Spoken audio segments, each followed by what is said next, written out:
Nesse deserto, eu sou aquele que foge dos vivos e dos mortos. Um homem reduzido a um único instinto: sobreviver. É pela minha mão que vocês se Fire!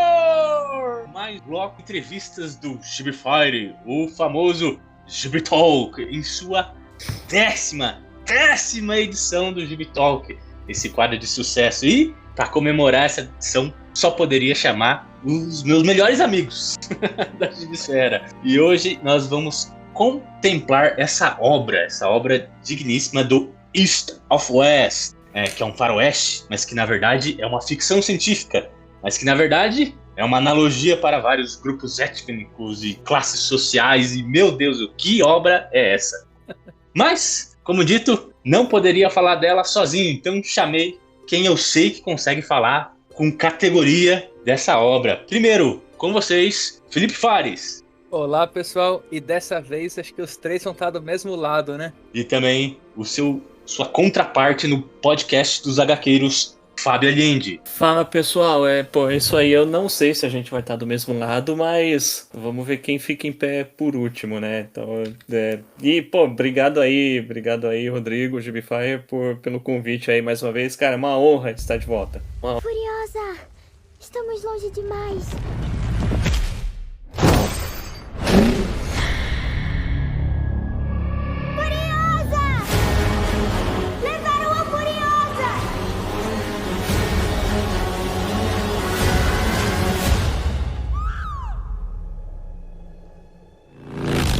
Eu era criança e meu mundo mudou pra sempre. A minha mãe era magnífica. E ele tirou tudo de mim. Bloco 1. East of West é criado por Jonathan Hickman e Nick Dragotta, autores aí que estão super badalados atualmente, né, na Gibisfera, né? Aqui vamos datar o podcast de 2025. Jonathan Hickman já restabeleceu o universo de X-Men, agora está restabelecendo o universo Ultimate dentro da Marvel, e Nick Dragotta, por sua vez, também está restabelecendo o universo Absolute, com o Batman Absoluto na DC Comics, né? Mas, antes disso, lá em 2013, eles criaram essa obra do East of West, que é uma série em quadrinhos de ficção científica, um faroeste. É ambientado no mundo alternativo, onde a história dos Estados Unidos tomou um rumo completamente diferente, resultando em um futuro distópico dividido em várias facções e nações. A narrativa mistura política, profecias apocalípticas, conspirações, girando em torno dos 4 cavaleiros do apocalipse, de uma profecia que pode trazer o fim do mundo. É uma obra complexíssima, que explora temas, poder, conflito e destino, né? Para contar toda essa história, né, de redividir os Estados Unidos, o Jonathan Hickman e o Nick Dragotta dividiram em ano 1, ano 2, ano 3. Então, começar pelo ano 1, né? Como é que essa obra se inicia? Fábio, como é que foi entrar de cabeça nesse universo do East of West? Cara, pra começar, eu tô surpreso que eu acabei de saber que ela é de 2013, cara. Eu achava que era mais tipo 2018, alguma coisa assim. Cara, a gente tá ficando velho, meu. Porque eu lembro quando esse negócio foi anunciado, quando começou a sair lá fora e tal. E, porra, na época acho que Jonathan Hickman não era tão badalado assim. Acho que ele devia estar trabalhando nos Vingadores e tal. Já, com certeza já tinha feito lá os Guerreiros Secretos pela Marvel, etc. Mas assim, indiscutivelmente, hoje em dia, acho que ele é o maior nome envolvido aí em quadrinhos, comics americanos. Acho que indubitavelmente, e de certa forma até merecida, né? Conseguiu atrelar o nome dele a um hype, e é um hype que ele sempre entrega, pelo menos na minha opinião. As coisas que eu li dele, eu não li tudo, mas eu acho que ele conseguiu justificar o hype entregando muita qualidade. E, esse East of West, cara, ele começa justamente abre com um nascimento, depois a gente acaba descobrindo que é um renascimento dos 3 Cavaleiros do Apocalipse, né? A gente acaba vendo, pô, cadê o quarto? Cadê o quarto? E logo na primeira edição a gente acaba acompanhando aquele que viria a ser, depois de descobrir toda a questão envolvendo profecia e toda aquela guerra de secessão dos Estados Unidos que não terminou, acabou terminando muito tempo depois de uma forma bem diferente. Realmente foi uma secessão, não terminou com um Estados Unidos completo, mas em 7 nações diferentes, e a gente começa acompanhando aí esse cenário pós-apocalíptico cheio de misticismo, incauto, ciência loucona, uma ficção científica misturando tudo e desembocando no faroeste, né? Apesar de tudo isso, eu acho que é uma obra muito política, acima de tudo. E o nome não deixa mentir, né? A gente tá falando aí do Centrão. Personagens como Arthur Lira, Rodrigo Pacheco, Michel Temer, etc, né? Quem precisa dos Cavaleiros do Apocalipse? Contas, né? E, cara, e a gente é isso. O renascimento dos Cavaleiros do Apocalipse acaba fazendo as engrenagens que estavam paradas girarem de novo. E tudo volta a se tornar. Tudo volta a andar. A gente vê que primeiro são crianças, no caso são guerra, fome e conquista, e logo a gente vê aí o surgimento do Morte. No caso, ele não ressurge, dá-se a entender que ele, por algum motivo, não morreu, por isso ele sempre... E ele surge justamente assassinando aquele que seria o correspondente do nosso mundo ao presidente dos Estados Unidos, que digamos, porque ele está na Torre Branca e ele assassina o presidente daquela que seria me fugiu agora, é a União. A União. É a União, né? É a União. Então é isso. E já começa aí, né?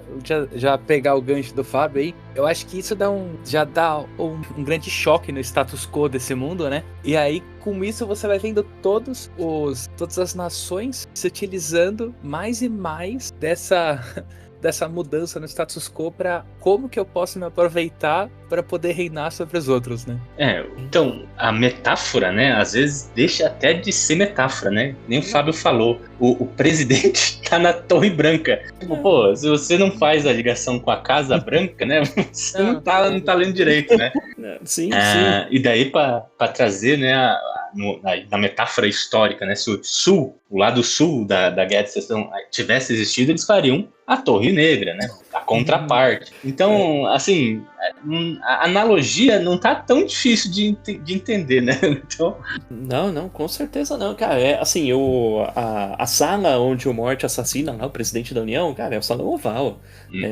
Claramente o Salão Oval dos Estados Unidos. Ele tá lá mostrando o que vem. Já no primeiro, assim, a gente tem no primeiro episódio o presidente dos Estados Unidos sendo assassinado. O que vai vir depois? E aí depois a gente vê que isso é uma coisa que eu achei bem legal. É uma série dividida em 45 fascículos. E do primeiro ponto a gente pensa, legal, vai acompanhar o Morte. Ou então, vai acompanhar os Morte, talvez os outros Cavaleiros do Apocalipse, e em algum momento eles vão se meter num embate. Tem muito personagem nessa história. Tem muito personagem. A gente vê aí, a gente acaba sendo apresentado o grupo que são os escolhidos, que é o pessoal que acredita na mensagem. Mensagem que é aquela que foi trazida por mas alguns, vou usar a palavra profetas, talvez não seja bem isso, mas vamos chamar de profetas, que são pessoas... Um deles era profeta. Um deles era mesmo, né? Mas outros também ouviram essa mensagem e também trouxeram e disseminaram, né? E aí essa tal mensagem também é o que move os Cavaleiros do Apocalipse, que se juntam em torno desses escolhidos para fazer as coisas acontecer. E que coisas são essas? É o Apocalipse. Então, e aí eu tava pensando, então beleza, então também tem esses escolhidos na parada, mas aí também não tem só os escolhidos, porque alguns desses escolhidos são líderes de algumas das nações, mas nem todos. Então os líderes das nações que não são escolhidos também participam da história. E tem os cupinchas desses caras, tem muita gente envolvida, e todos em algum momento acabam tendo sua importância. Cara, isso é muito bom, isso é muito legal. Cada um com seu interesse, né? Não é tipo... Sim. Vamos se aliar, é cada um com o seu interesse. Sim, não, e é uma coisa que assim, é muito fácil uma história dessas desandar, né? Porque é muito personagem, e como o Fábio falou, tipo, o próprio autor, às vezes, poderia descambar pra um ou pra outro, dando mais importância. E não é o que a gente sente aqui. sinceramente, não é o que a gente sente aqui. Ele consegue manter o ritmo interessante do começo ao fim, sabe? Eu, pelo menos, senti muito isso, assim. Cara, não tem nenhum... Você pode até preferir um núcleo ou outro, mas não tem núcleo ruim. Não tem núcleo fraco. Não Cara, é incrível isso, sabe? Meu, Então- é tanta alegoria que, gente... Eu sei que vocês recentemente começaram a ler, eu acho que ano passado, né? Foi. Mas eu comecei a ler lá quando tava lançando o volume 3. Isso é 2019, eu acho, uma coisa assim. E eu lembro justamente que quem me convenceu a ler isso foi o Vinícius dos Dois Quadrinhos, que ele tentou descrever como um Game of Thrones do pós-apocalíptico, sabe? E Sim. na época eu até vi sentido, sim, sabe? Pra você Cabe. entrar na obra, né? Eu acho que é cabível mesmo. Não, é cabível, sim. Assim, você tem a mesma... A diferença é que o final desse é bom. Vamos falar disso. O final aqui é bom, né? E existe um final, né? Pra quem tá mirando aí o livro do George Martin, né? E pra quem viu na TV, o final é bom. Pois é. Então, não sei se a gente andou muito rápido, né? Então, se no Game of Thrones tem as casas de poder, né? Aqui a gente vai ter essas nações que se geraram nessa guerra de secessão. Então, tem a União, que seria representando assim, o atual Estados Unidos. Teria a República do Texas, que eu acho que dispensa comentários, né? Que é esse lado armamentista dos Estados Unidos, quem sabe, do interior dos Estados Unidos. Teria como é que é o da Torre Negra ali? Ficou... Confederação? Cara, a memória tá me traindo, mas eu acho Confederação. A Confederação dos Estados Confederados da América, né? Que representam, né, essa... Como é que a gente fala?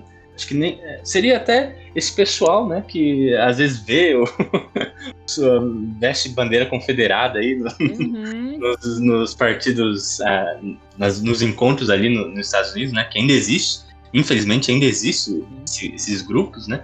Teria a nação...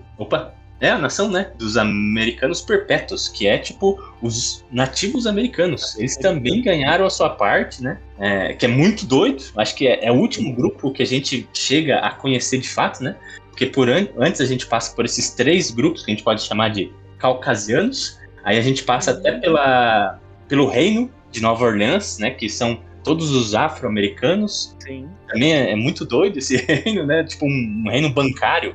Rico, né? Dinheiro. Rico pra caralho. Não, e assim, quando a gente fala rico, é rico pra caralho. Muito mais do que... muita grana. Eles não podem ter mais nada, mas eles têm todo o dinheiro, né? Todo o dinheiro do mundo, Tem a República Popular da América, né? Que representaria esses imigrantes chineses, né? Que chegaram realmente no oeste dos Estados Unidos, né? Que é hoje ali São Francisco, Los Angeles. Realmente teve essa migração de chineses para ali. Então eles estabeleceram um país para eles, né? Então tem essa parte oriental dentro dos Estados Unidos, o que me lembrou muito The Man in the High Castle. Eu não sei se vocês chegaram a assistir esse seriado ou ler o livro. Não cheguei a assistir, mas sei do que se trata, né? Interessante o conceito de se tivesse dado errado, né? Vou falar errado, a Segunda Guerra Mundial, né? Ele também coloca essa parte oriental ali no oeste americano, só que mais para os japoneses, né? Então o Jonathan Hickman faz alguma coisa semelhante aqui. E por isso teria, né, a nação dos nativos americanos ali, dos índios, que, cara, quem não gostou dos nativos americanos? Quem não gostou é a nação mais porreta que tem nesse país são os índios, né? Meu, eu tava torcendo pros índios, pros chineses e pros negros, cara. Cara, os brancos eram os mais filhos da puta, cara. Era isso, velho. E, cara, a gente tá esquecendo... A sétima nação é armistício. Que seria o centro ali, que é só aquele... Vamos falar, o Vaticano. O Vaticano dos Estados Unidos é o... Tem um integrante. Tem a população... Qual é a palavra pra... Os residentes é esse cara. É esse cara, que é o Ezra Orion. Mas sempre tem os peregrinos, né, que ficam ali do lado. O parte é foda, né? Os peregrinos aparecem e eles somem. Por que será? Então tem todo esse tabuleiro de xadrez super entroncado que tem as nações. Então tem 6 líderes em cada nação. E em cada nação vai ter tipo uns subalternos ou até tenentes, que a gente pode dizer, né? Que nem sempre vão representar os interesses desses líderes, né? Pode ser outra coisa, né? Por exemplo, tem os escolhidos, que estão em conchave com os 4 Cavaleiros do Apocalipse, mas nem sempre é o líder dessa nação, né? Pode ser um desses tenentes, pode ser uma filha, pode ser alguém ali que nem o presidente saiba que está em conchave com os 4 Cavaleiros do Apocalipse, né? Então cada um tem o seu interesse, né? Então por isso que eu acho que aquela analogia lá do Game of Thrones é, assim, bem legal nesse começo, sabe? Com certeza. Pelo menos o que eu entendi, para fazer parte desses escolhidos, eu acho que o fundamental é ter ouvido a mensagem e acreditar nela. Então é como se fosse uma religião. É uma religião que, assim, muitas vezes não segue o rei. Eu lembro que o rei do reino de Orleans, ele fala pro filho dele, no caso o filho dele é o escolhido, e o rei fala assim: meu, essa religião aí que você segue é ridícula, meu, não tem nada. O que importa é dinheiro, cara. Você tem que comprar aí o reino pra você, cara. Isso vai ficar mais complicado depois, né?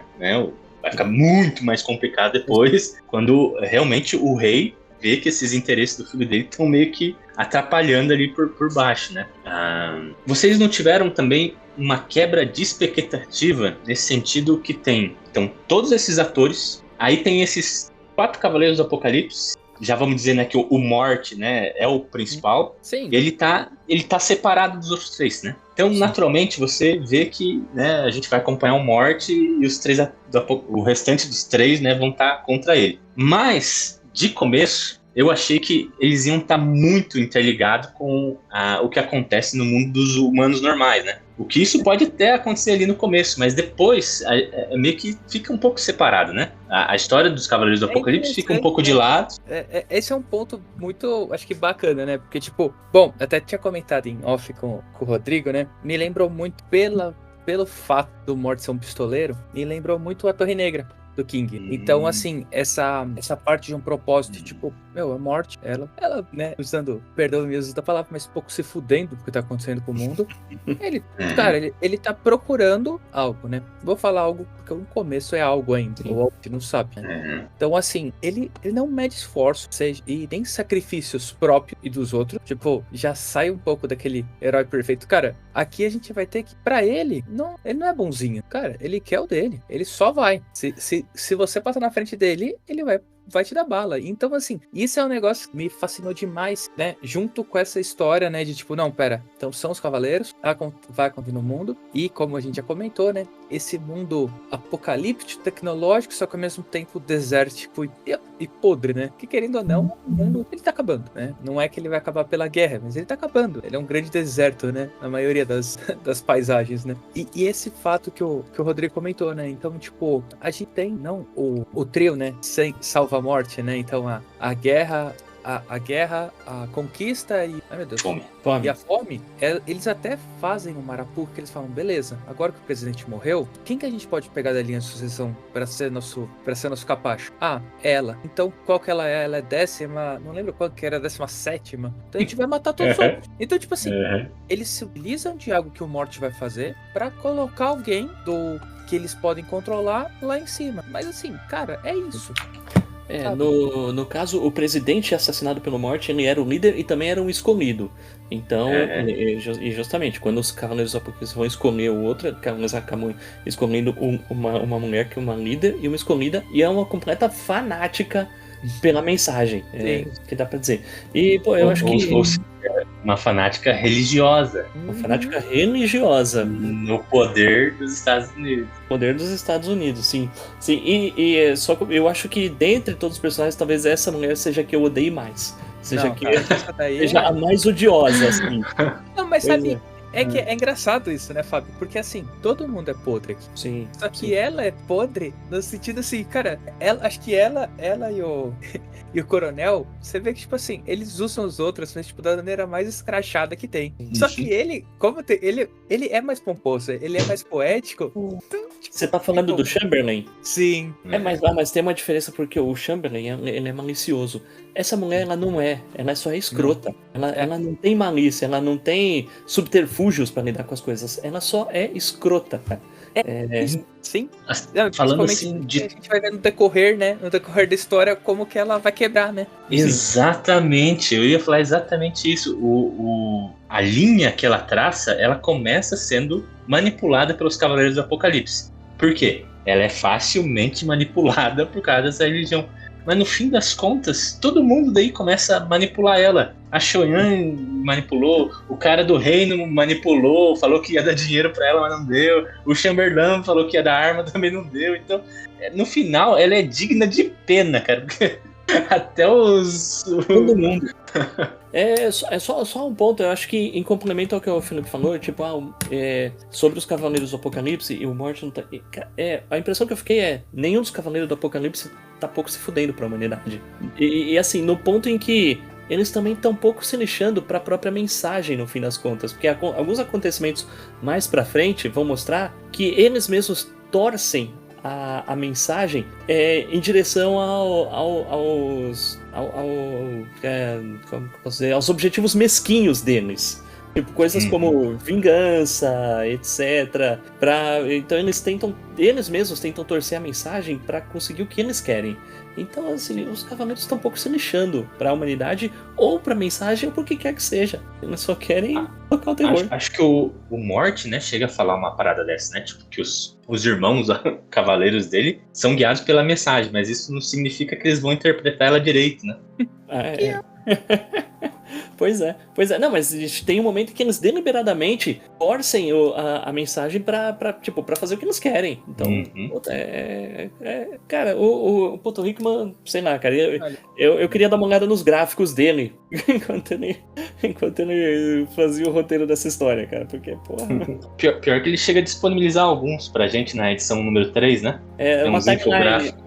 Uma timeline. Né? Legal isso daí. Muito legal. Mas, inclusive, porque aí né, quando a gente tá perto aí do fascículo 3, cara, ele perde, assim, no bom sentido, ele perde a mão de quantidade de personagem e de eventos. Então, cara, você precisa de um recapitula. Esse recapitula gráfico ajuda demais.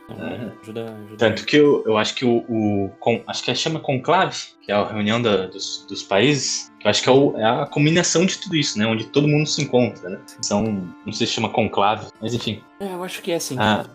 Acho que é bom também a gente falar do kickstart dessa história, né? Porque a gente já falou aqui quase meia hora só dessas peças de xadrez. Quem são os elementos? Quem são as peças? Quem são os jogadores? Mas a gente ainda não falou que essa história começa com esse pistoleiro todo em branco, né? Que depois a gente vai descobrir que é a Morte. Ele é acompanhado, aparentemente, de dois afro não, né?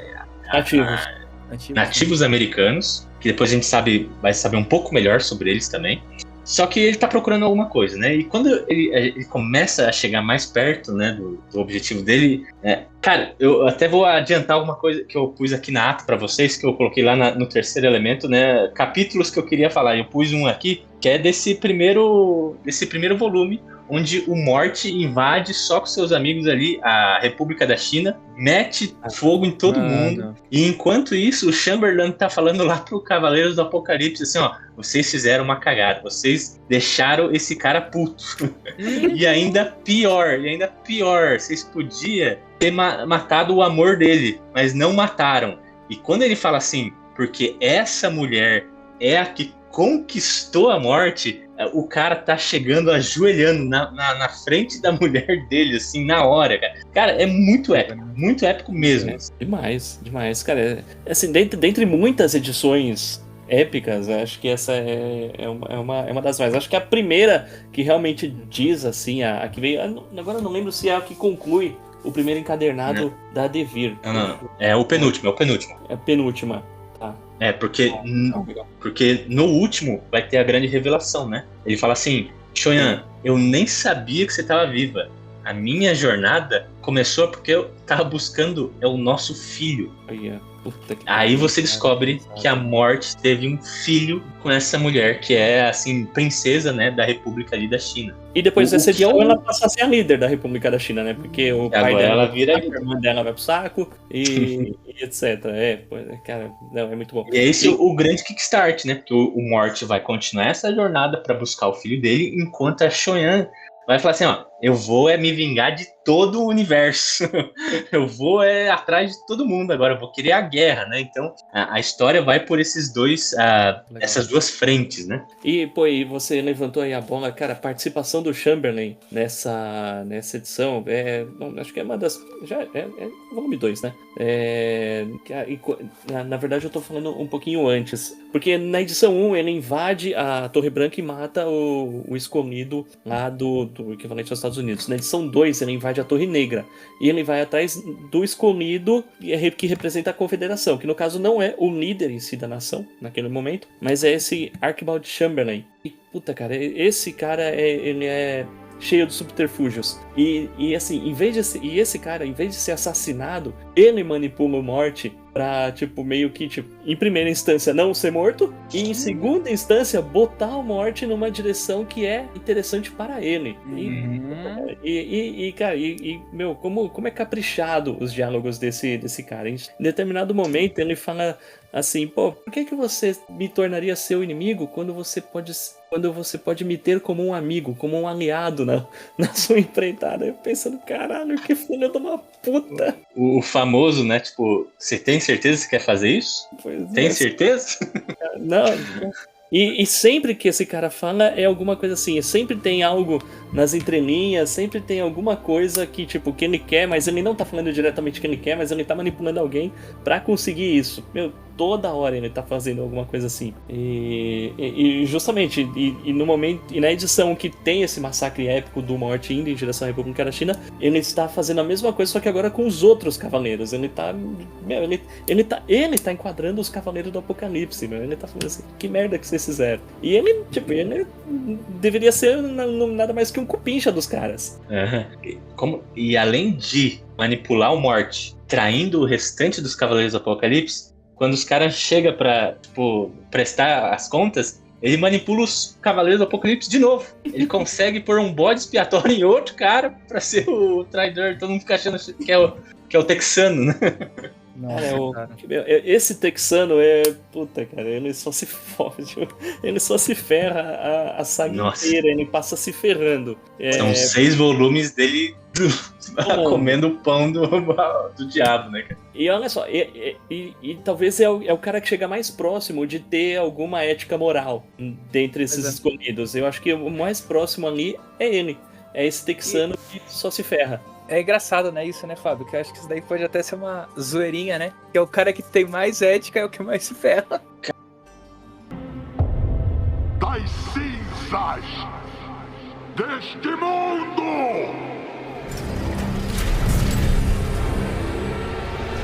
Não somos objetos! Não somos objetos! Para onde estão sendo levadas?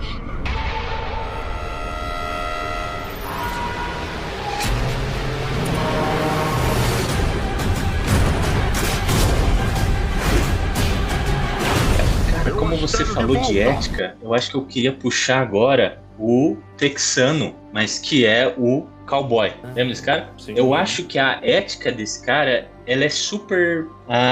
talvez também super ético, mas de uma maneira exagerada. Sabe o que ele me lembrou? Juiz Dredd. Tem, né? Total. Meio que total o Juiz Dredd, assim, né? Que eles eliminaram todo o sistema do Texas e os xerifes são os julgadores e executores, né? Uhum. Chega uma edição em que esse personagem ele manda a frase na lata, ele fala, eu sou a lei, igualzinho. Isso. Ele manda essa. Então, cara, a analogia é óbvia, é perfeita. Então, que nem o Juiz Dredd tem a ética dele, né? Mas também se trata de uma ética super exagerada naquele mundo do Dredd, né? Pra você o autoritarismo, né? Exatamente. E aqui, nesse cara, do xerife, ele também vai por esse caminho. Só que não vai ser para o autoritarismo. Eu até diria que seria para outras coisas. Por exemplo, eles falam que mataram as prostitutas. Aí eu falo, caraca, até as prostitutas. Então, tem uns certos exageros também aqui do texano. Elas não estavam fazendo mal para ninguém, né?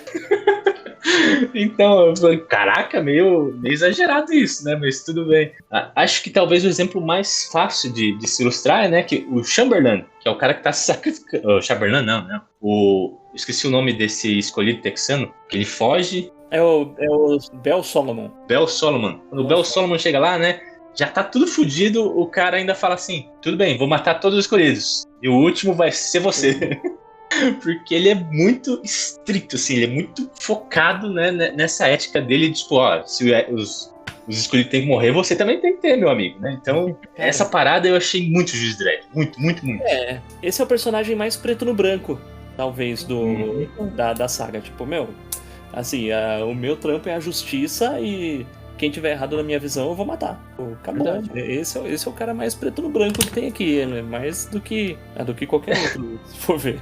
Tanto que ele mata o pai do lobo lá, né? Daí o Morty fica puto, aí eles começam a brigar pra caramba e o Morty meio que solta uma frase assim: pô, aquele cara ia me ajudar a achar meu filho. Aí ele fala: era só isso? Eu tenho esse cachorro aqui, ó, ele vai ajudar você a achar o que você quiser.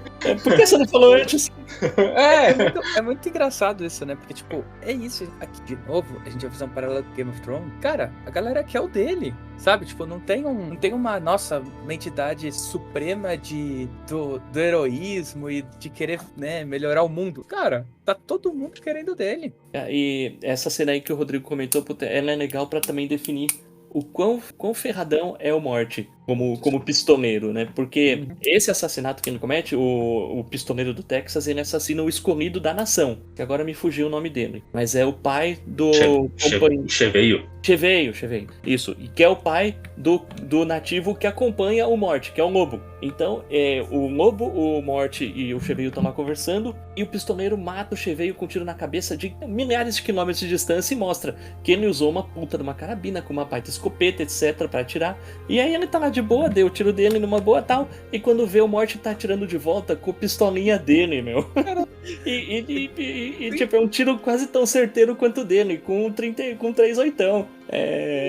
Isso serve pra mostrar quão bom é o Morty como pistoleiro, né? Total. Muito bom. Todo mundo é meio fodão nessa história, se você for dar uma reparada. Não, né? total. Mas alguns são mais.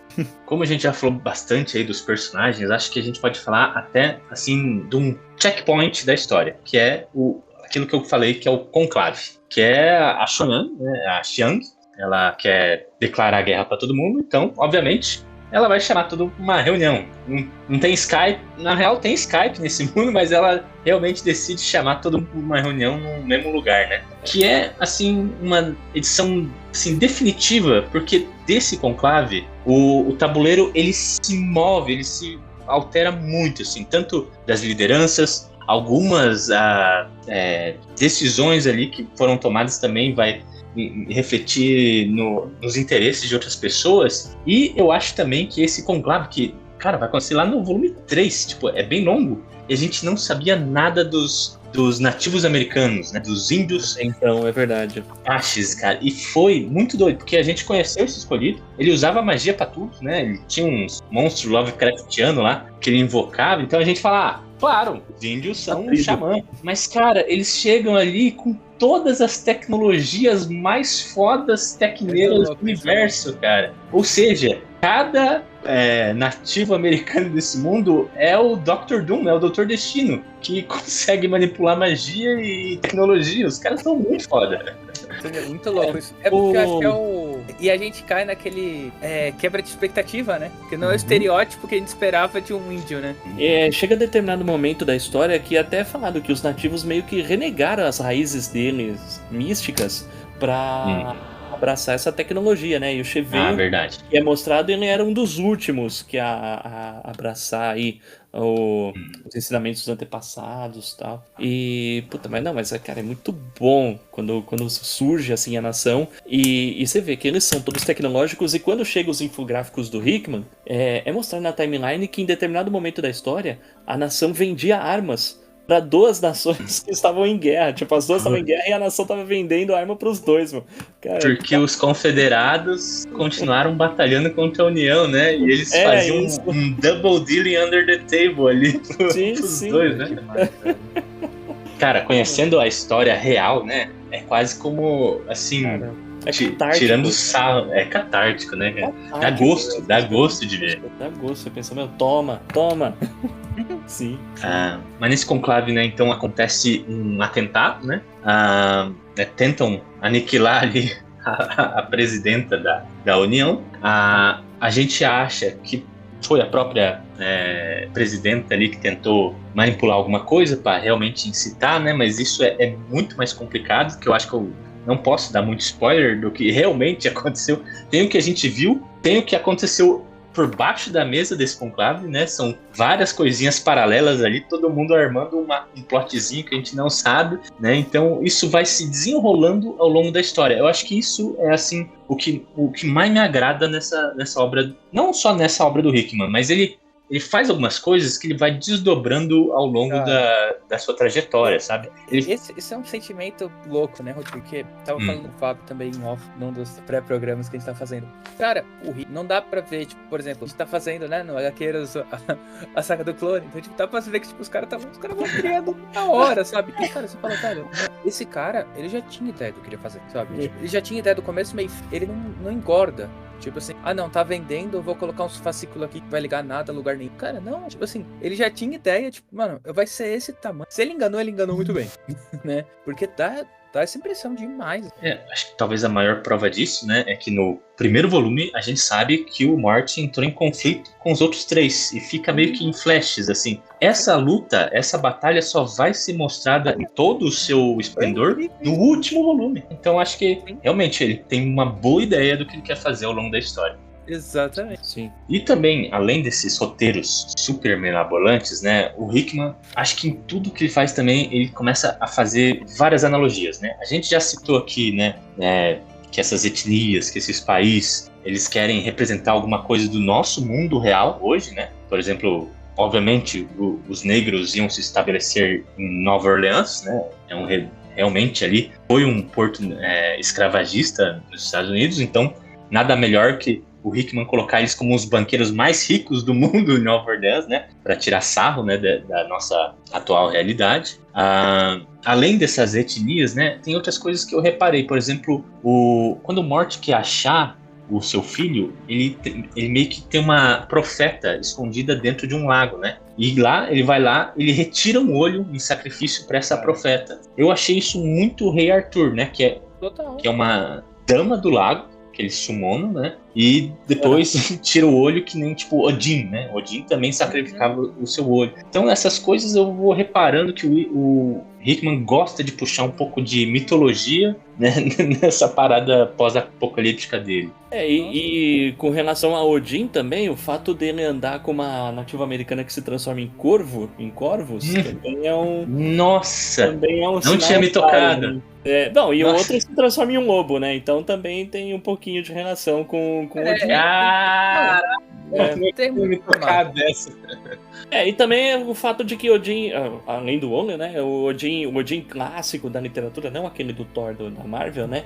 Mas o clássico é um andarilho. Então, cara, tem tudo a ver. Tem tudo a ver com o Mort se ter uma relação aí com Odin. O Rei Arthur é um negócio que eu não tinha pensado, mas esse negócio da Dama do Lago também é verdade, faz sentido. A Nimue, né? A Nimue, sim. E também, eu acho que outras coisas ficam bem mais subjetivas nesse troço da mensagem, né? A mensagem é revelada pra gente em partes, né, ao longo da história, só que muita coisa, assim, eu só consegui vislumbrar no final da história, né? Se você retorna um pouco e tenta ler essa mensagem por completo, porque ao longo da história ela fica muito picada, muito fragmentada, e eu realmente, pra mim era magia, assim, não conseguia decifrar o que ela queria dizer. Por exemplo, uma parada que eu tento ver agora é que, assim, o mundo ele vai seguir em frente, mas o apocalipse vai começar quando um humano conquista a morte, né? Que é a Xiang, né? Conquistando a morte de fato, né? Então, quando tem essa interrupção do fluxo natural, né? Então teria assim o começo do apocalipse. E também, né? Antes a gente dá a entender que a guerra tinha um relacionamento com a morte, né? Então, nada mais propício, né? Que guerra ter um relacionamento com a morte. Aí, no momento que a morte é conquistada pelo homem, né? E o homem começa a ter uma relação com a morte, então teria, assim, esse início de apocalipse, né? Então fica tudo, assim, poético, subjetivo e um pouco efêmero, talvez. Sim. Já que a gente trouxe aí a mensagem à tona, acho que vale a pena voltar lá pro comecinho, para as primeiras páginas da primeira edição, que é dito como não exatamente qual é a mensagem, mas como ela veio ao conhecimento do povo, que a gente comentou que foram 3, né? Teve um dentro dos confederados, um outro profeta que fazia parte da nação, e o terceiro era da República, o chinês exilado. O que eu acho interessante aqui é que eu não tenho certeza sobre o terceiro. Bom, o profeta da confederação ele chamava Elijah Longstreet. O profeta da nação indígena se chamava Nuvem Vermelha. E o profeta dos exilados chineses, no caso, que viria a ser da República, era o Mao Tse Tung. Eu acho engraçado que desses 3, pelo menos 2 existiram de verdade. Nuvem Vermelha e o Mao Tse Tung são personagens históricos. E eles... todos eles escreveram um trecho da mensagem. Que inclusive tô vendo aqui é a Triforce do Zelda, tá? Só um comentário. Deve ter uma relação aí, né? Mas eu acho curioso. Depois eu preciso até dar uma olhada se esse Elijah Longstreet existiu mesmo. Mas o caso do Nuvem Vermelha e o que mais chamou atenção foi que o Hickman não hesitou em usar o próprio nome do Mao Tse Tung aqui na história. E inclusive Mao foi um título que se seguiu entre os líderes da República. Isso é interessante, dando aí a tônica do surgimento para a mensagem, e que, assim, depois de tudo, né, é comentado até de um meteoro que cai, assim, que deve marcar o surgimento dos cavaleiros, e conta aí que as 7 nações acabaram assinando aí o acordo, marcando o fim das hostilidades no centro, que é onde seria o chamado armistício. Puta, achei... E o cara aqui, hein? Quem? O James Longstreet, era um confederado na Guerra Civil Americana. Aí, puta merda. Cara, esse Hickman... O cara é embaçado. O cara é embaçado. Pelo amor de Deus. Muito bem, pessoal. Falamos de como construir um universo muito doido no futuro, com tecnologia, magia, pessoas querendo se matar umas às outras, um pai querendo buscar o seu filho desesperadamente, e tudo isso está acontecendo em meio ao apocalipse. Gente, é muita história. A Devir publicou isso em 6 volumes. Lembrando que depois do volume 2, a Devir começou com a iniciativa de duplicar os volumes. Então, do 3 em diante, são volumes duplos, cobrindo os 2 TPBs americanos originais, o que deu uma nova dinâmica para a publicação aqui no Brasil. Eu não sei se vocês gostaram ou não, mas eu achei assim interessante, né? Porque reduziu o número de volumes a ser comprado, né? Também deu uma nova dinâmica, né, de você pegar uma história e não ficar com aquela coceira do que acontece mais pra frente, porque era bastante história, né? E falando de história, gente, muita coisa acontece. Eu gostaria de saber o que chamou mais a atenção de vocês. Agora é spoiler liberado, pode mandar o que vocês quiserem aí, mas contem mesmo o que vocês acharam muito maneiro nessa parada. Começa aí, Felipe. Opa! Cara, acho que, assim, muito do que a gente já comentou, do todo esse desenrolar, e do que a gente ainda não comentou, né, que é, assim, o Morty só vai encontrar o filho dele lá pro final, né, a gente vai ver o desenrolar com o Babilônia, só que eu acho que a inclusão do Babilônia e do escudeiro dele, né, do balão, foi muito interessante, né, cara, porque eu acho que, assim, eu acho que tem muito aquele sentido poético de quem é criado numa cúpula, né? Então os olhos dele eram totalmente, assim, eles viam que ele estava programado para ver, né? Então ele via como o monstro fosse um inimigo, né? Ele via tudo, as planícies como sendo totalmente lindas e maravilhosas, né? Então, tipo assim, é muito aquele negócio, né? Que, por exemplo, ele não tinha tido a oportunidade de ver, né? De realmente ver o mundo como ele era, né? Eles fizeram uma programação, né? É bem fofo, né? O Babilônia, ele é acompanhado por um robô em formato de balão, né? Que eles chamam ele de balão, né? Sim. E esse é o computador central do treinamento do Babilônia. E o que os caras fazem para treinar a besta do apocalipse? Eles colocam óculos de realidade virtual, uns VR no cara, para ele não ter total ciência de como o mundo é verdadeiro, né? O balão chega a falar isso para ele ali nas últimas páginas do gibi, né? Ele fala, foi mal, Babilônia, eu fui programado pra te mostrar umas coisas como elas não são realmente, né? Sim. E eu acho que essa parada fica muito foda ali no treinamento de matar, né? Ele fala assim, ó, agora eu vou te ensinar a matar. E são 3 lições. A primeira, eu vou te ensinar a matar quando você precisa sobreviver, né? Quando você tá com fome. A segunda é você matar alguém que vai te machucar, né? Ou seja, autodefesa. E depois a terceira é você matar alguém que algum dia pode vir a te machucar. Ou seja, assassinato puro, né?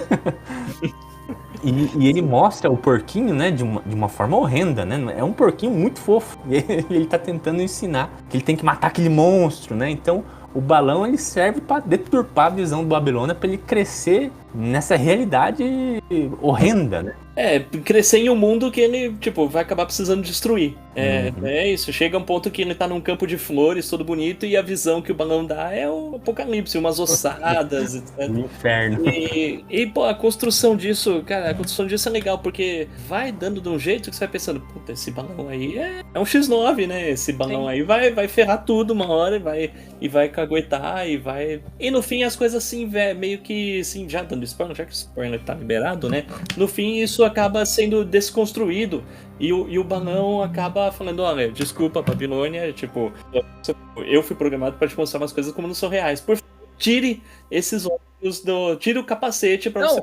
O balão, bonito, meu. Fábio, o balão, ele é um dos personagens mais honrosos que tem, porque ele fala, eu fiz um acordo com teu pai, que eu não ia mais, né, fazer essa maquiada no mundo, né? E aí eu acho que bom, a gente já tá no final da história, né? Assim, até ele é programado pra ver a mãe como uma besta. Sim. E aí, tipo, demais, né? Então, demais. tipo, cara, acho que essa cena não tem muito o que falar, né? Tipo, quando ele desacopla e, tipo assim, ao final da história, cara, pode estar uma merda, óbvio, tá uma merda, mas assim, é o reencontro entre o filho que nunca viu o mundo com a mãe, né?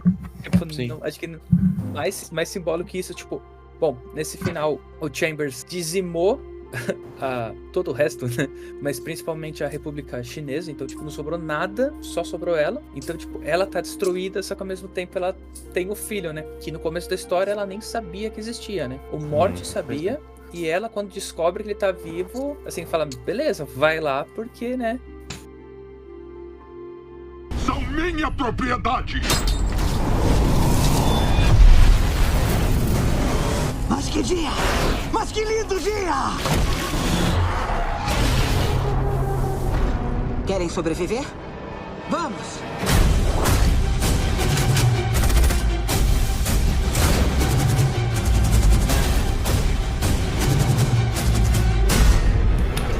Eu queria comentar de 2 edições, assim, em específico, que tá no volume 4, que é a edição número 21, acho que é a primeira ou segunda edição ali do volume 4, que é quando a presidenta manda a sua tenente ir negociar com os nativos americanos. Quando ela chega lá, os caras já iam arrancar a cabeça dela. Aí a tenente da Xiaoyang fala, não mata ela, porque ela é nossa infiltrada. Putz. E ali, é foda. Cara, a gente vê que tudo que aconteceu no primeiro conclave não tinha nada a ver do que a gente tava vendo. A Xiaoyang, quando ela pisou ali, ela já sabia que tinha uma bomba plantada. Ela que mandou a bomba explodir. Então não foi atentado contra ninguém, ela só queria mesmo era começar a guerra. E tem essa personagem, né, que é a Doma, que tem tipo uma mascarazinha de Robin, assim, né? E ela tá ali o tempo todo, a gente acha que ela é uma doente, mas ela é uma doente porque ela quer impressionar só. Mas ela é uma subalterna ali da Xiaoyan, né? Então a gente vê que esse conclave, cara, foi tudo uma mentira. Tá todo mundo encenando ali, assim, como atores. Cara, isso é sensacional. Isso é sensacional. E mostra as duas se falando, a Doma falando com a moça da República via código Morse. Só isso. No tec. Dando techzinho na armadura, né? Pra fazer pequenos sons. Porra, fodástico. Demais. E também a segunda edição, pra mim, que é a edição que segue, logo depois dessa, que é a 22. E, gente, deixa eu cravar uma coisa aqui nessa edição 22. Ela é a melhor edição single issue que eu já li na minha vida. É o atentado da Xiaoyan, cara. Que o Chamberlain manda assassinos atrás dela. Cara, pra mim, foi a melhor experiência que eu tive na minha vida lendo um single issue. É absurdo, cara. Absurdo. Legal. muito legal. Ela parte de uma premissa um pouco muda, né? Porque não tem diálogos, acho que 2/3 dessa single issue, né? Que é uns japonês chinês do futuro infiltrando o palácio, tentando matar a Xiaoyan no banho dela. Então os servos dela se sacrificam e no meio do sangue dos servos dela, ela surge toda cheia de sangue pra matar os caras pelada, toda nua. E a última cena, cara, é uma splash page que eu nunca vou esquecer na minha vida, que ela é banhada com o sangue, mas de todo mundo. Dos servos, dos assassinos e só as espadas na mão dela, cara. Cara, isso foi um nível épico, assim, gigantesco, cara. Então foi, assim, com certeza foi o melhor single issue que eu já li na minha vida, cara. Assim, a gente já sabia, né? Assim, a gente já sabia as habilidades dela, né? Mas assim, ver ela em ação e perceber que, cara, realmente, a Morte não ia ter se fascinado por uma qualquer, né? Ela realmente conquistou a Morte, cara. Ela é muito porradeira, velho. Foi assim, pra mim foi fantástico. Claro, o nível continua, assim, bem legal o restante da história. Mas pra mim, em específico, esse ponto, assim, foi um ápice gigantesco da narrativa do... Acho que mais pelo Nick Dragota, né? Desenhou tudo, né? Não teve diálogo ali, né? Foi tudo dele. Então, acho que cabe muito, né? O Nick Dragota agora tá celebrando, né? Eu acho que ele é o autor que mais vendeu o gibi no ano de 2024, com o Absolute Batman, né? E, cara, a carreira dele começou aqui com esse single issue 22, cara. Pra mim é isso. O cara manda muito bem mesmo. Merece, viu? Não, merece de fato. E é legal que, assim, uma edição inteira muda, só tem frase na última página, no último quadro, que é que se revela que o autor do atentado é o Chamberlain. E ele fala assim, putz, agora eu não me lembro bem o que ele fala, mas é algo do tipo, acho que não deu muito certo isso aqui. Ah, meio que soltou droga. Droga. Cara, não, é muito legal, muito legal. Fora isso, existe um segundo conclave na história, porque, que eu me lembre, a gente comentou brevemente sobre aquele personagem que carrega a mensagem, que é o Ezra Orion, que é outro que só se ferra na história, né? Porque ele de primeiro, ele é um filho de... A gente falou aí brevemente também dos peregrinos que vão até Armistício e somem e tal. E assim, agora que o spoiler tá liberado, eles somem porque os Cavaleiros do Apocalipse dizimam eles. Então, é isso. Então, por décadas, os peregrinos iam até Armistício e os Cavaleiros do Apocalipse matavam todos. É isso. Até que em determinado momento, um dos Cavaleiros, que é o Conquista, ele adota um bebê e passa a criar esse bebê que vem a ser esse Ezra Orion. E esse cara passa a ser o único residente na nação de Armistício. E aí acaba sendo construído um monumento que funciona como uma base, uma torre, alguma coisa assim, onde esse cara reside e ele meio que acaba servindo como ponte entre os escolhidos e os cavaleiros. Em determinado momento esse cara meio que... ele se ferra e ele acaba se unindo a uma... o que eu posso dizer? Uma entidade, bicho esquisito que causa muita dor nele. E ele fala assim, não, por favor. E ele chama o Cavaleiro Conquista, ele chama de mãe. Mãe, tira isso de mim que eu não aguento mais. E o Conquista fala assim, não, porque você tem que... Como que é? Você tem que ser digno da mensagem. Você acha que você é digno da mensagem? Ah, não sou. Então ele continua com isso. E em determinado momento dá ruim. Eu tô tentando lembrar por que dá ruim. O que acontece, mas dá uma merda em Armistício. E esse cara come a mensagem. Ele passa a falar que ele é o verbo. Aí ele acaba se intitulando o verbo. Algo tipo, agora ele começa a falar, agora eu sou o cara, eu sou Jesus Cristo na parada. Acho que a analogia é essa. E ele convoca meio que um segundo conclave. E nesse segundo conclave, dá tudo mais errado ainda. Nossa. É um apontando pro outro na caruda e aí se revela, o lobo acaba se revelando, já tinha dito que ele era filho do Cheveio, e ele volta pra nação, e ele era meio que irmão de criação do filho do cara do reino, que também é o escolhido, que é o John Freeman. E aí aparece o pistoleiro texano no meio, e um começa a atirar nos outros, e tem um monte de peregrino, e os peregrinos começam a tocar e os peregrinos começam a avançar em cima dos escolhidos. É embaçado. Uma chacina aí também. Uma chacina, sim. Eu diria até desesperador, né? Porque os peregrinos viraram quase que zumbi, assim. Isso que você falou é muito interessante, né? Porque nessa hora, cara, a melhor melhor definição, né? Que é o fanático no seu estado mais doente, né? Que, cara, só vai pra cima. E o interessante é, no fim de tudo, alguns personagens, não todos que a gente gostaria, né, mas alguns personagens se dão mal, e o lobo fica pra trás pra acabar enfrentando todo mundo e salvar o líder da nação indígena. E o lobo acaba devorando esse Ezra Orion. Ou seja, ele devorou o cara que devorou o verbo. Então ele passa a ser o profeta da mensagem. Só que ele é um cara muito mais sábio do que o Ezra Orion. Então ele começa a direcionar e interpretar a mensagem de um jeito que leva a nação a sobrepujar mais ou menos as demais. E ganha um exército de zumbi. E ganha um exército de zumbi, um exército de zumbi e um bichão muito louco que faz o que ele quer, né? O Cthulhu ali, ele ganhou o Cthulhu também. O Cthulhu genérico, ele ganha também, o Cthulhu genérico. Pois é, foi louco. Cara, a saga é cheia de momentos, assim, emblemáticos. E daí a gente vai se encaminhando, né, pra um final, assim, apoteótico, que seria o final dessas duas linhas, né? No final tem a nação do Texas já era, a União já era, né? Foi totalmente... Essas aí foram dizimadas, assim, por incompetência de seus líderes. A União é engraçado, porque ela implodiu, praticamente. Ela implodiu sozinha em uma guerra civil. Podemos chamar de guerra civil? Acho que uma revolta ali. Uma revolta. Assim, nenhuma outra nação agiu pra acabar com a União. Ela acabou sozinha. Bom... E pela, talvez, fechada de olho dos demais quando a mulher pediu ajuda, né? Eu nem sei se isso aí foi uma cutucada meio que, assim, revolucionistas, né, deram um jeito na União, né? Tipo, como Cuba, sabe?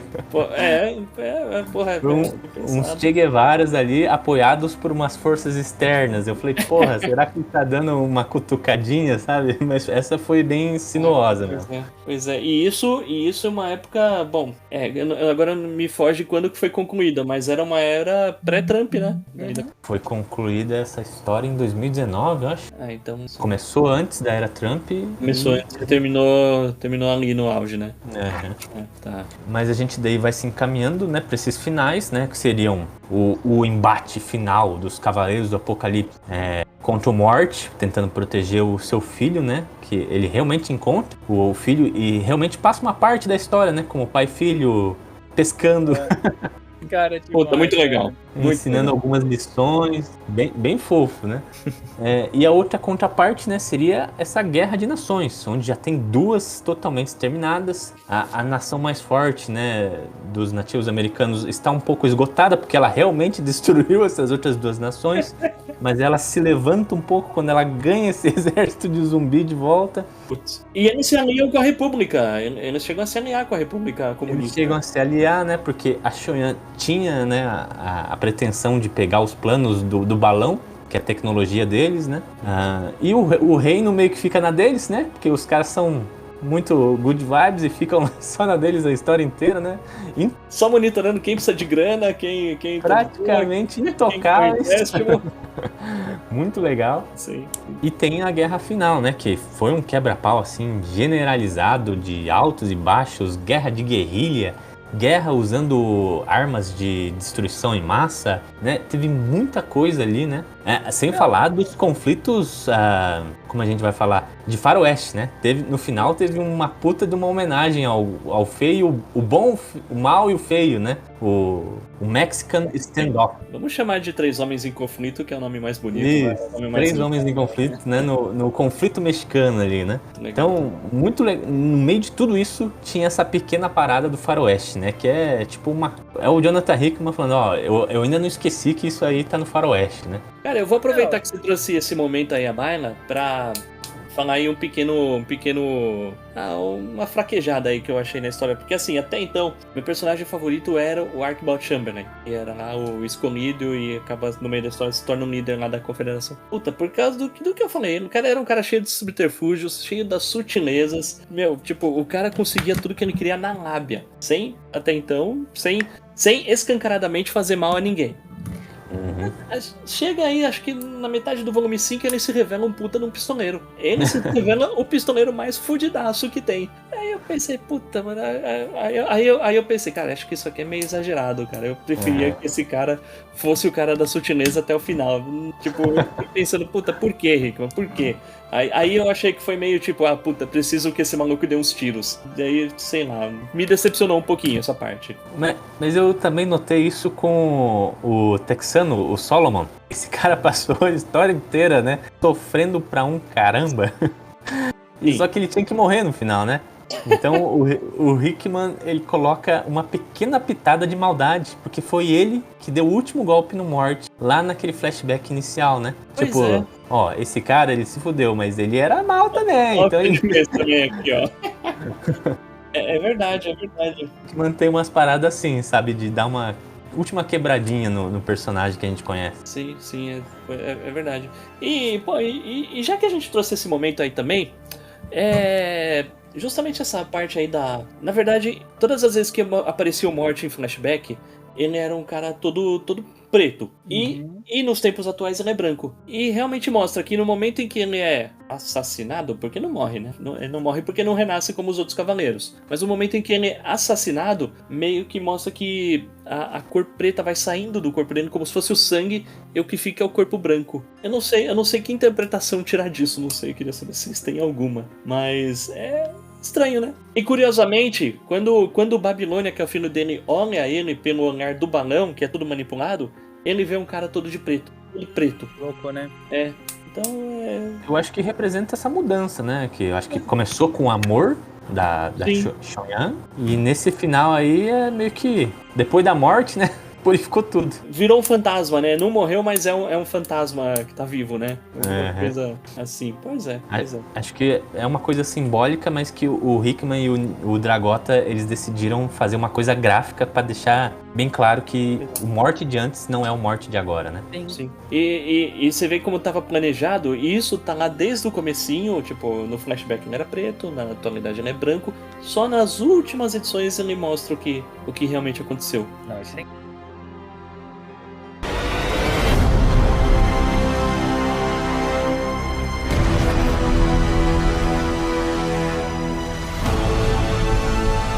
Enquanto o mundo ruía, cada um de nós também se quebrava. Era difícil saber quem estava mais louco. Eu ou todos os outros. Falando dessas últimas edições, né, um pouco antes do conflito final, tem uma parte que eu achei muito foda, que são os 150 salmos. Cara, que batalha! Na real, eu achei a batalha dos 150 salmos melhor que a batalha contra os Cavaleiros do Apocalipse. Não, é fenomenal, cara. Eu não sei que droga o Nick Dragota tava fumando ali, cara, porque é muito insano o desenho. Meu Deus, é assim, aquele matagal, né? Eu achei até uma referência aos Velociraptor do Jurassic Park passando pela mata alta, né? Falei, caralho, velho, o cara tá pondo muito. E a batalha com os 150 androides, né?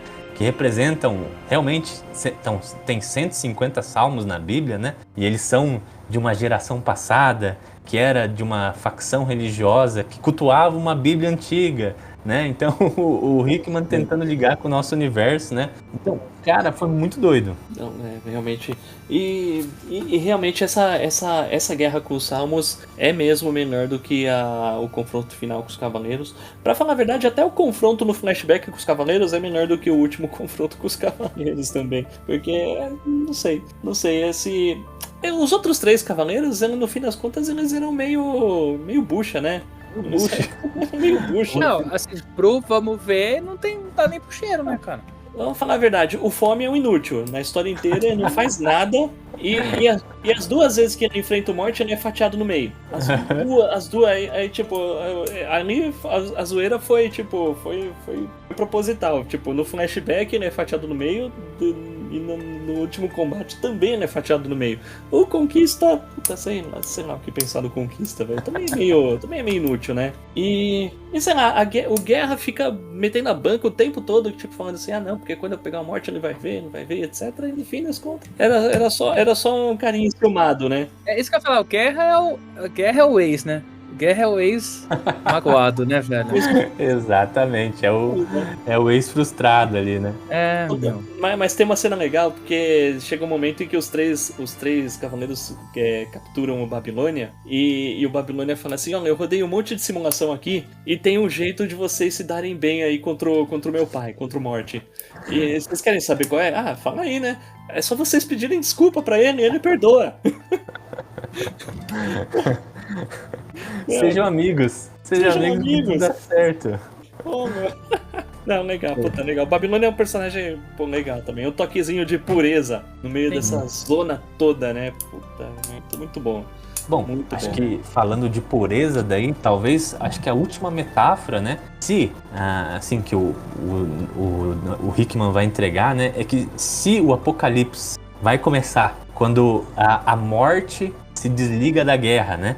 E a morte, o ser humano conquista a morte, o apocalipse começa. Logo, acho que o apocalipse só vai terminar quando esse aspecto da morte, ele não vira mais morte, né? Ele vira o sacrifício, né? Por amor, ele vai se sacrificar pelo seu filho, né? Então isso é o golpe derradeiro no apocalipse, né? Que torna o Babilônia, né, uma criança até comum, assim, né? Apaga qualquer resquício do Babilônia ser essa besta do apocalipse que eles queriam, né? Então acho essas coisas que o Hickman coloca no meio da ação, né? É ação, né? O Morte, ele realmente se sacrifica, mas a analogia ainda fica, né? Pra você pensar que, né, a morte se sacrificou, né? Isso é o que eu acho bacana na escrita do Hickman, né? Não é porrada pela porrada, tem um sentido por trás ainda, sabe?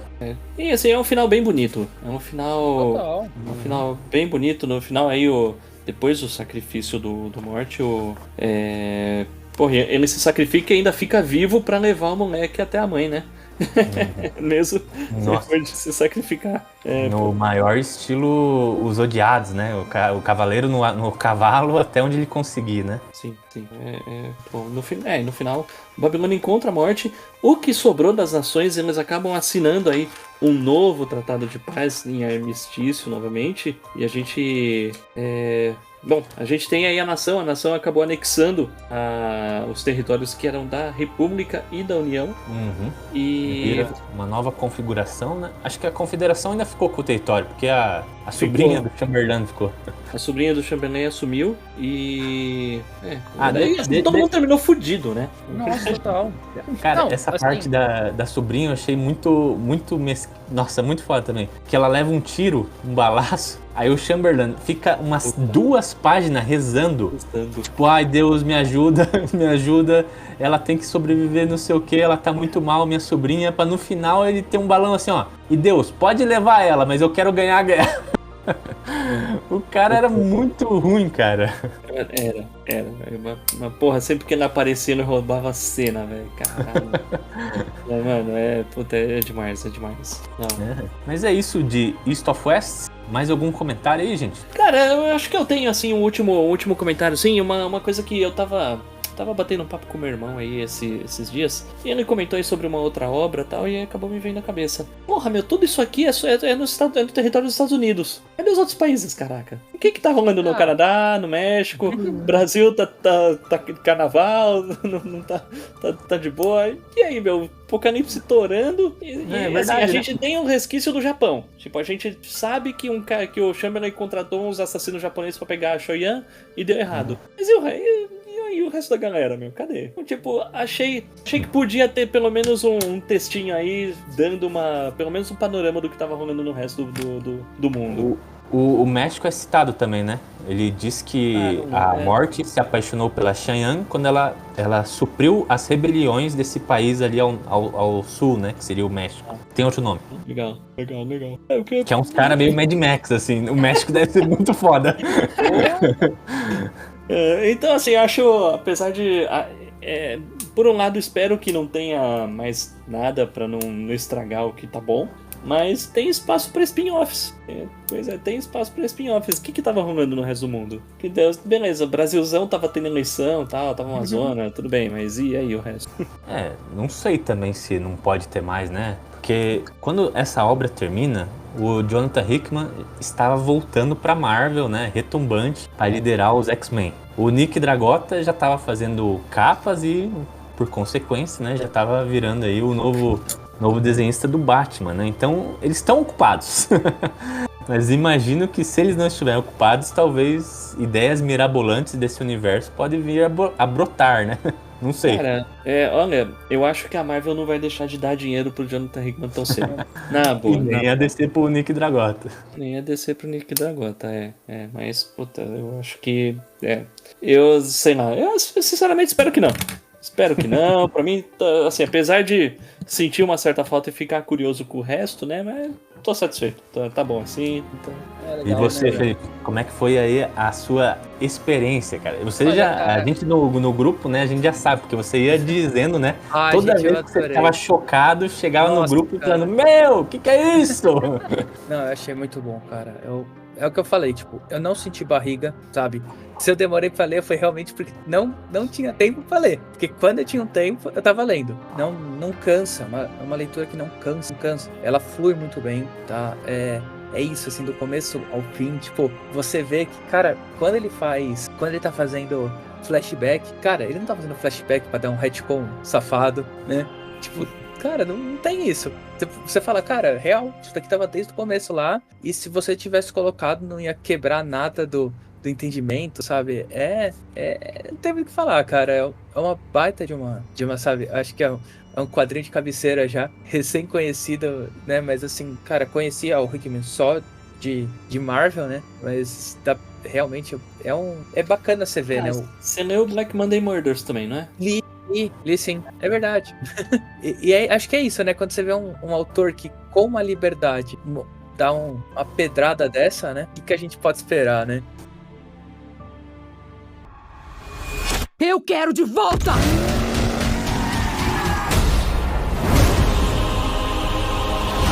Faça o que for preciso.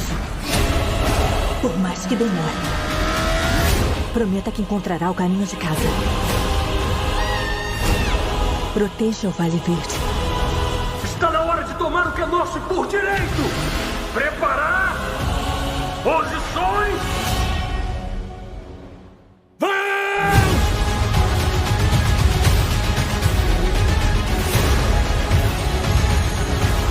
Vão aonde? Estão cheios de esperança! Não há esperança! Se encontrar ele é meu. Muito bem, pessoal. Eu me reuni aqui com o pessoal do podcast dos HQeiros para discutir, para definir, para interpretar o que é East of West de Jonathan Hickman e Nick Dragotta. Mas acho que a gente cobriu tudo aqui nesse papo, né? A gente falou do roteiro, falou das analogias, falou das porradarias épicas que foram ilustradas nesse gibizão. E agora eu vou deixar aqui que os meus convidados deixem suas mensagens finais e, claro, os locais onde vocês os encontrarão para eles ouvirem muito mais coisas que esse pessoal tem a compartilhar. Fábio, Felipe, fiquem à vontade aí. Bora? Então, primeiramente, eu agradeço aí, a gente agradece o Rodrigo por mais esse convite, por mais essa participação aí no Gibify. Cara, é sempre uma honra, um prazer gravar aí com os amigos. E, cara, então é isso aí. HQeiros aí é um podcast, a gente tá no ar desde 2018, 2019, eu já não lembro mais, mas já faz já faz bastante tempo que a gente tá no ar. E quem tiver interessado aí em continuar ouvindo nossas belas vozes e o que a gente tem a dizer, pode achar a gente no YouTube, no Spotify, no seu agregador de podcasts favoritos. E a gente tá lá também no Instagram, no @podcasthqueiros. Então, deem uma moral lá. A gente tá lançando aí vídeos toda semana, às vezes mais de um por semana. A gente começou aí recentemente um quadro novo aí de indicações que ninguém pediu, mas a gente tá fazendo de um jeito ou de outro. Né? É isso aí. Pois é. Vontade de gravar, né? Não falta. Então, bom, é isso aí. E vontade de falar de quadrinhos também, que é o nosso principal... Que é o... Bom, já dá pra dizer que é 100% do nosso conteúdo é focar em quadrinhos, né? Então, pois meu. Reitera palavras aí do Fábio, foi um prazer aí, né? Mais um programa aí com você, Rodrigo. Brigadão. Cara, é muito bom com essas conversas pretensiosas, né? A gente tá faltando mais um convite pra sei lá também. Mas vamos que vamos, né? Beleza, pessoal. E, né, vocês podem ter certeza que, se dirigindo à descrição deste post, vocês vão achar o podcast dos HQeiros devidamente linkados. Não deixem de seguir eles. Eu sou um assíduo ouvinte dos HQeiros, principalmente nessa UP do YouTube. Eu acho que eu tô ouvindo mais no YouTube agora do que no Spotify. Pra mim foi uma quebra de paradigma. Pra gente também. Pois é. A gente também. Boa, pessoal. Então, muito obrigado. Desculpa te cortar rapidinho, mas é verdade. A gente tá no YouTube e tem imagens lá. Então, muitas vezes agora a gente mostra o gibi que a gente tá falando e dá uma folheada e etc. Então, pô, tá interessante. Tá interessante. E como o Rodrigo mencionou, é uma quebra de paradigma. Isso aí. É porque foi legal. Eu escutava vocês, já tinha, sei lá, muito tempo. Aí, de repente, eu conseguia ver a cara dos bichos. Falei, caralho, eu consigo ver agora. Não era nada a ver, cara, com o que eu imaginava. Mas eles são feios, caraca. Meu Deus, né? Afugentando o pessoal. Afugentando nossa audiência caiu desde então, Felipe. Eu não tava entendendo. Eu tô vendo isso também. Agora me toquei. Mas é isso, pessoal. Por favor, compartilhem esse podcast com seus amigos. Não deixem de comentar. Se você está vendo aqui no YouTube, no Spotify, deixe sua avaliação. O seu comentário é muito importante para nós. E, é claro, a gente se vê numa próxima do Gibify. Eu vou despeço com: nós diríamos para vocês rezarem, mas isso não adiantaria nada. Vocês merecem o que está vindo. Falou! Valeu! A guerra sempre vai existir. Mas para voltar para casa, Furiosa lutou contra o mundo.